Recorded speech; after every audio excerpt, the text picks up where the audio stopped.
Lena. Wait, please don't do this. The rain hammered the tin roof as Ao ran barefoot through the muddy yard, chasing after her shadow. But she didn't turn back. Her red dress clung to her body, soaked by the storm, as she threw her suitcase into the back seat of a black car waiting under the mango tree. He slipped, fell into the mud, and shouted again, his voice cracking. I can change. Just give me time, Lena, please. But the car door slammed, and the headlights cut through the rain like knives. He watched helplessly as the car sped off, leaving only the echo of its engine and the faint smell of her perfume hanging in the wet air. That night, something inside Ao broke. He stood for a long time in front of the house they'd built together, one room, half-finished walls, and a roof that leaked when it rained. Her clothes were gone. Her laughter, gone. Only silence remained, heavy and suffocating. He walked inside, dripping wet. The lamp flickered weakly, revealing a folded note on the table. His hands trembled as he opened it. Ao, I can't keep living this life. You're kind, but kindness doesn't feed me. Don't look for me. I've found what I deserve. The words stabbed deeper than any knife. He sank to his knees, clutching the paper, whispering her name as if the wind might bring her back. But the wind only answered with rain. 3 months before that night, Lena used to wake early, humming softly as she prepared breakfast. The smell of roasted maize and tea filled their small home. Ao would kiss her forehead before heading to the market to fix radios and bicycles. They didn't have much, but they had laughter. They had dreams. Or so he thought. Then one afternoon, a shiny black car pulled into the market. Out stepped Tiga, a man who looked like he had been carved from money itself. Gold watch. Sunglasses even under clouds. Every movement said power. He asked Lena for directions to the chief's compound.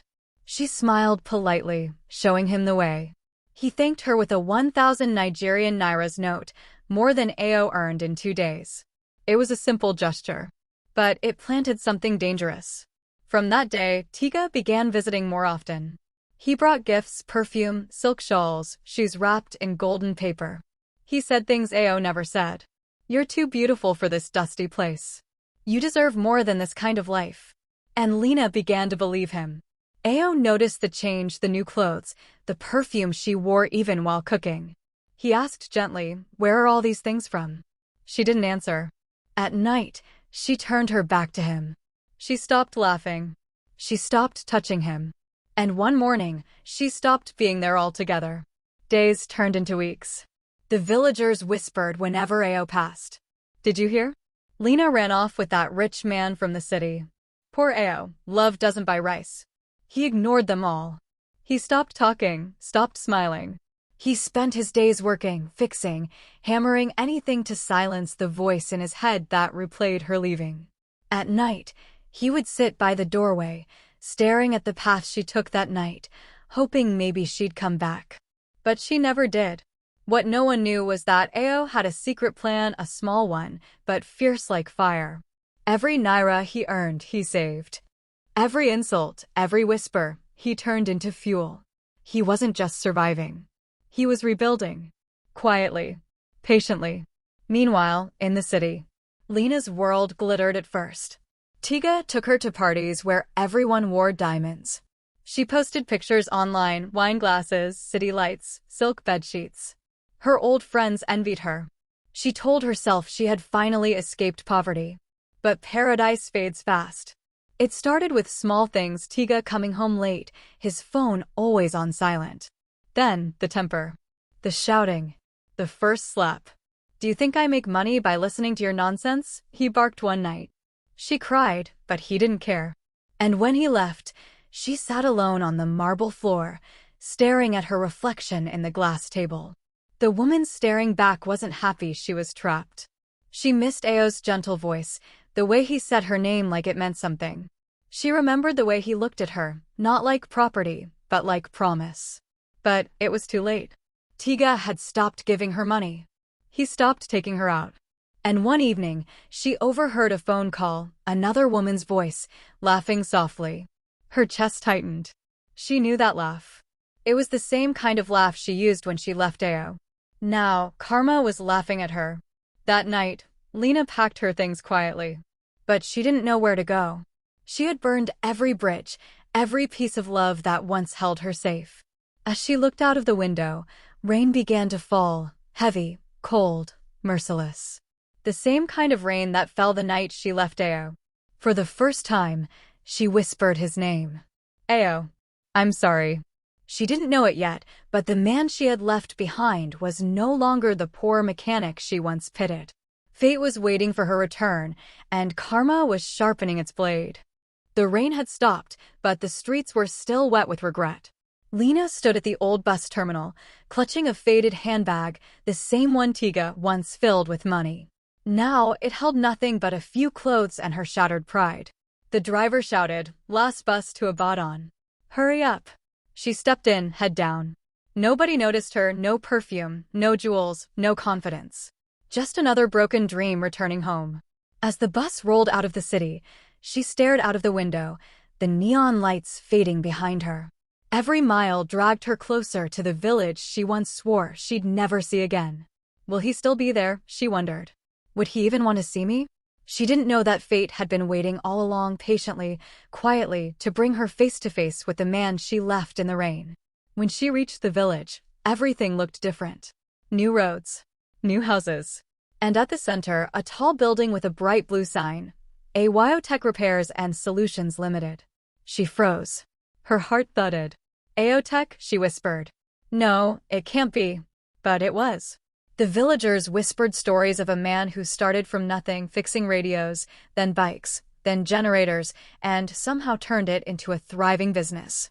He employed people now. He drove a car. He wore suits. Lena's throat tightened. This was the same man she had left crying in the mud. The same man she had called too poor for her dreams. She wanted to run to him immediately, to fall on her knees and beg for forgiveness. But when she finally saw him, she couldn't speak. Ayo stepped out of his office, tall and confident, wearing a crisp white shirt and black trousers. His beard was neatly trimmed, his eyes sharp, calm, but colder than before. Two young men followed behind him, carrying files. He gave instructions with authority, every word measured, every tone controlled. Lena hid behind a nearby shop, watching him from a distance. Her heart pounded so loud she thought the whole village could hear it. That was Ayo? The same man who once fixed radios under the sun? He didn't even look the same. He didn't walk like a man who'd been abandoned. He walked like someone who had turned pain into purpose. When he passed by her without noticing, her knees almost gave out. She wanted to scream his name, Ayo, but shame kept her silent. Later that evening, she found the courage to approach one of his workers.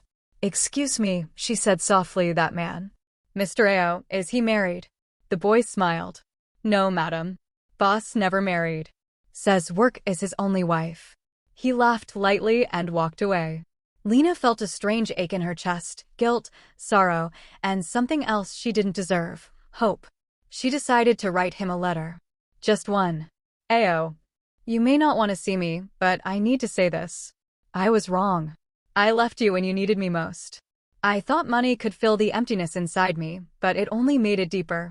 I know I don't deserve your forgiveness, but I hope you can find it in your heart to listen to me, just once. Lena. She sealed the letter and asked a boy to deliver it to Ayo's office. Then she waited. And waited. The sun set. The moon rose. But no one came. The next morning, she saw him again, standing beside his new car, talking to a client. She gathered her courage, stepped forward, and spoke. Ayo. He stopped.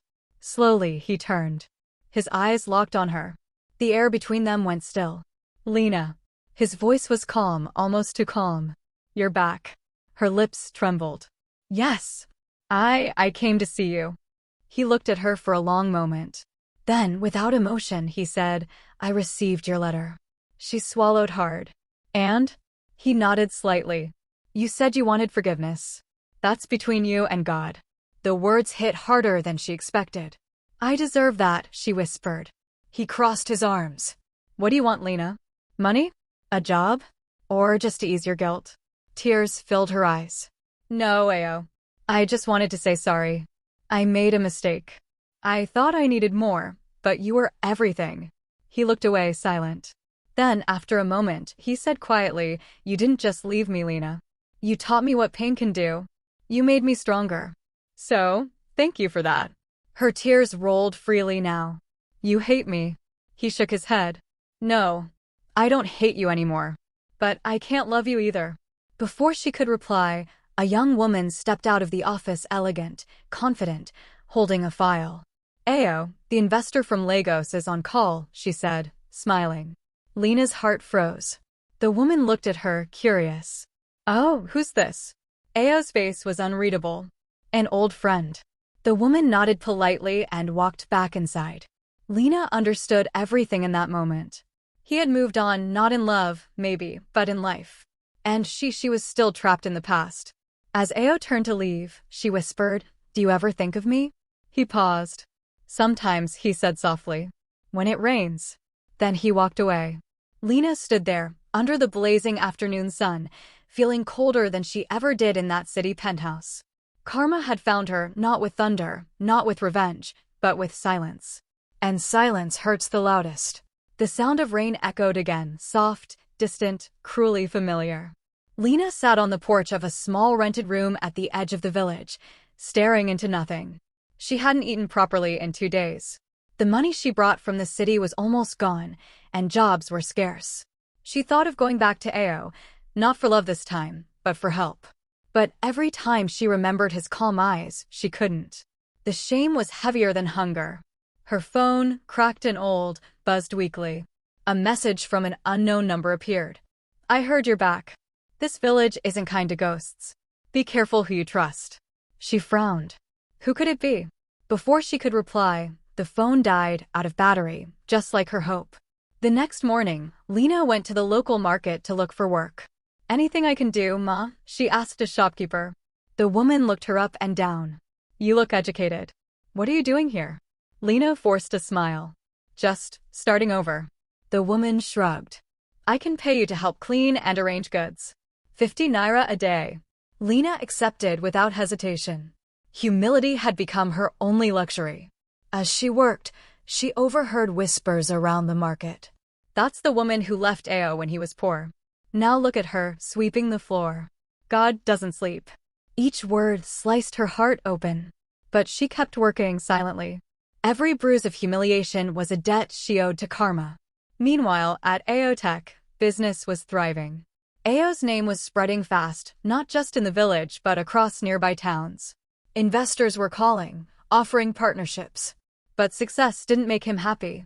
Every time it rained, he found himself staring out the window, thinking of Lena, not out of love, but out of a strange sadness he couldn't name.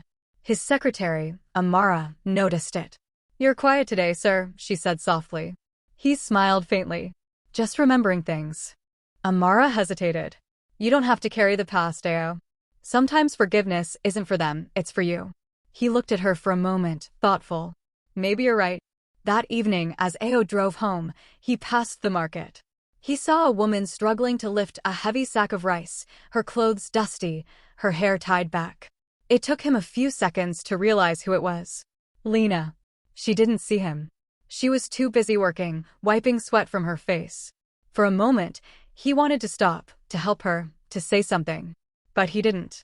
He just watched silently from the car, gripping the steering wheel so tightly his knuckles turned white. Then he drove off, faster than before, as if escaping his own emotions. 2 days later, fate brought them together again. There was a small accident near the market. A motorcycle had hit a woman crossing the street. People gathered quickly. When Ayo's car stopped nearby, he stepped out to see what had happened. Then his heart froze. It was Lena. Blood on her arm, her bag torn, but she was conscious. Ayo, she whispered, dazed. Without hesitation, he lifted her in his arms and rushed her to the nearest clinic. The doctor said she was lucky, just a deep cut and exhaustion. Nothing fatal. As Ayo waited outside the ward, Amara called him. Sir, the investor from Lagos. Not now, he interrupted. I'm busy. He hung up and sat quietly, his mind storming with thoughts. Why did he still care? Why was it always her? When Lena woke up, Ayo was sitting by her bed, arms crossed, eyes distant. She blinked, confused. Why are you here? He replied flatly, You were hurt. I'm fine, she whispered. You didn't have to. He stood up. Don't thank me. Anyone would have done the same. She looked down, embarrassed. You're lying. No one else would. Silence filled the room. Then she said softly, You've changed, Ao. You're stronger, colder. He smiled bitterly. Life taught me that warmth burns too deep. After a pause, Lena asked, Do you ever wish things were different? He didn't answer immediately. Then, with a sigh, he said no. If things were different, I wouldn't be who I am today. Tears filled her eyes. Then I guess I was the lesson. He looked at her, eyes softening for the first time. We both were. He placed some cash on the bedside table. For your medicine. Take care of yourself, Lena. As he turned to leave, she whispered, Ao. I never stopped loving you. He stopped, just for a moment, then said quietly, Then you should have loved me when it mattered. And with that, he walked out. That night, Lena cried until her voice broke. Every mistake she made replayed in her head, every word, every goodbye, every selfish choice. Now the man she abandoned had everything. And she had nothing except regret. But fate wasn't finished yet. Because the next morning, Ao would face a test of his own, one that would prove whether his heart was truly free from the past, or still chained to it. The sky over the village darkened again, heavy clouds rumbling like drums before war. Ao stood at the window of his office, his reflection mixing with lightning outside. He had just signed the biggest deal of his life, a partnership with McKenna Motors, one of Africa's top car companies. But his chest felt heavy, not proud. The same thought kept circling in his mind. Why do I still think about her? He turned away from the window and walked toward his desk. On it lay a photo, not of Lena, but of himself and his late mother. Her words echoed in his mind. Ao, power means nothing if your heart turns to stone. He sat down, exhaling deeply. That evening, as he was about to leave the office, Amara, his secretary, entered with a worried face. Sir, there's someone outside asking for you. She says it's urgent. Who? Amara hesitated. She didn't say her name. But she looks unwell. Ao frowned and walked out. The moment he stepped into the lobby, he froze. It was Lena, soaked in rain, trembling, holding a letter. Lena, he whispered. She smiled weakly. I'm sorry to come like this. What happened? My mother, she said, voice cracking. She's dying, Ao. The hospital wants money. I tried everything, loans, friends, nothing worked. Please. I just need help. I know I don't deserve it, but... She stopped, tears mixing with the rain on her face. Ao stared at her for a long time. His chest tightened, anger, pity, memories all fighting inside him. Finally, he said coldly, Why me, Lena? Why not your rich husband? She shook her head. He left me, Ao. Years ago. Took everything. I have no one left. For a moment, neither spoke. The thunder outside was louder than words. Then, without another word, Ao turned and walked away. Lena's voice trembled behind him. Please, Ao. I'm begging you. Just this once. He didn't look back. That night, Ao couldn't sleep. He tried to drown his thoughts in work, in silence, in anything, but Lena's face wouldn't leave him. The image of her standing in the rain kept returning. At midnight, he finally grabbed his keys and drove toward the old clinic. When he arrived, the nurse recognized him instantly. Mr. Ao, you came just in time. The patient's daughter said she would return with money, but she hasn't. He nodded quickly. How much? She told him the amount.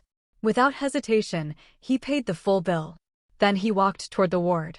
Through the glass, he saw Lena sleeping beside her mother's bed, her head resting on the edge, eyes swollen from crying. Her mother, old and frail, breathed weakly. Ao didn't go in. He just stood there for a while, then quietly left. The next morning, Lena woke to find her mother smiling faintly. Ma, you're awake, she said joyfully. Her mother nodded. The doctor said someone paid for everything. He said, it was a man. Lena froze. Her heart skipped a beat. Ao, she whispered. She ran outside, barefoot, searching the streets, but Ao was long gone. Days passed. Her mother slowly recovered, and Lena started visiting the church again. Every prayer was the same. God, give me a chance to make things right.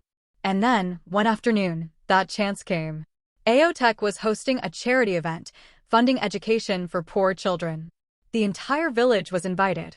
Lena hesitated, but something inside told her to go. When she arrived, she stayed at the back, hiding behind the crowd. Ao stood on stage, speaking calmly to the audience.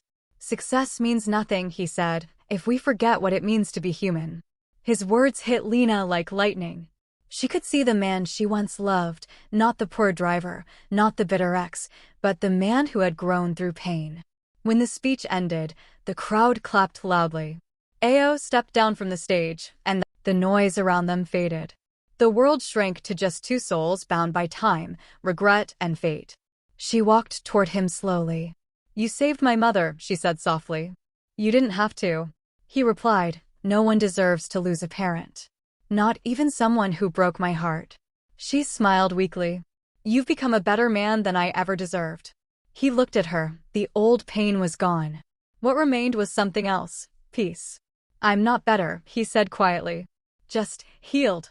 Then, as if fate wasn't done yet, Lena reached into her bag and handed him an envelope. "What's this?" he asked. "It's my CV," she said. "I studied management before my life fell apart. I don't expect forgiveness, but if you ever need someone for small work, I'm willing to start from zero." Ao stared at the envelope, then looked into her eyes. "All right," he said finally. "Come tomorrow. We'll see where you fit." Lena's eyes filled with tears. "Thank you, Ao. I'll never forget this." He nodded. "Don't thank me. Just don't waste this chance." That night, as Ao drove home, the sky cleared. The rain had stopped. He rolled down the window and breathed the cool air, feeling something he hadn't felt in years: lightness. In helping Lena, he had finally set himself free. But fate still had one last surprise waiting, one that would change everything again. The sun rose slowly over Nyamba, washing the sky in amber and gold. Inside AO Tech's gleaming headquarters, workers bustled about, preparing for the company's annual presentation, a day AO had once only dreamed of. At the back of the hall, Lena stood in a simple blue dress, holding a stack of documents. Her hands trembled, not from fear, but from disbelief that she was really there. 2 months had passed since AO gave her a chance. He had started her on small tasks, data, filing, errands, but every day she showed up early, stayed late, and never once complained. Her humility surprised everyone, even Ao. That morning, when he entered the hall, their eyes met briefly. For the first time, there was no tension, only quiet respect. During the presentation, Ao spoke about his journey, not as a businessman, but as a man who had lost and learned. Success, he told the crowd, isn't about what you gain. It's about what you give and who you become when life breaks you. Applause filled the room. Lena clapped too, though tears blurred her sight. She remembered the man she had once walked away from, the man who now stood on stage commanding admiration, not pity. After the event, Ao found her cleaning up near the back. "You worked hard today," he said quietly. She looked up, startled. "Thank you. It feels good to be useful again." He nodded. "You've changed, Lena." "I had to," she said softly. "Life taught me the hard way. Every choice I made out of greed, it came back and punished me. But you," she paused, voice breaking. "You found light in your darkness." Ao sighed. "Pain can destroy you or rebuild you. I chose the second." Silence lingered between them, heavy but peaceful. Then Ao added, "I'm leaving for the city tomorrow. We're opening a new branch. You'll manage this one if you're ready." Lena froze. "You trust me that much?" "I trust who you've become," he said simply. For a moment she couldn't speak. She just stared at him, tears glistening in her eyes. "Thank you, Ao. I won't fail you." He smiled faintly. "Don't thank me. Just live better than before." That night, Lena sat alone under the moonlight, staring at the same stars she once wished upon for a richer life. Now she understood wealth wasn't gold or cars or perfume. It was peace. It was being forgiven by the very soul you'd once broken. She closed her eyes and whispered, "God, thank you for giving me another chance, and thank you for him." Months passed. The village transformed with AO Tech's success. Jobs bloomed, and Lena became known for her honesty and leadership. People who once gossiped about her now spoke of her redemption. One day, she was reviewing files when a young woman entered the office carrying flowers. "Ma'am, these are for Mr. Ao." He asked me to give you this note too. Lena opened it. Inside, in his familiar handwriting, were the words, "Forgiveness is freedom. Keep walking in the light. Ayo." She pressed the note to her chest, smiling through tears. 1 year later, at a local charity event, Ao and Lena stood together once again, not as lovers, not as enemies, but as two souls who had finally learned the true meaning of life. When Lena addressed the crowd, her voice was steady. "Once I thought wealth was everything," she said. "But the richest people are those who can forgive, rise again, and love without pride." The crowd applauded. Ao stepped forward, placed a gentle hand on her shoulder, and whispered, "You found your heart again, Lena. That's worth more than gold." She looked up at him, eyes shining. "Maybe it was your forgiveness that showed me where it was." They smiled, not out of romance, but out of peace. Two lives once broken, now healed by time and karma. As the sun set behind them, a soft wind carried laughter and music through the air. And a voiceover faded in. "Sometimes life takes everything from us so we can find what truly matters. Love, kindness, and second chances, they are the real treasures of the heart." The screen slowly darkened. White letters appeared. Thank you for watching African Heart Tales. If this story touched your heart, don't forget to like, share, and subscribe for more tales of fate, love, and redemption.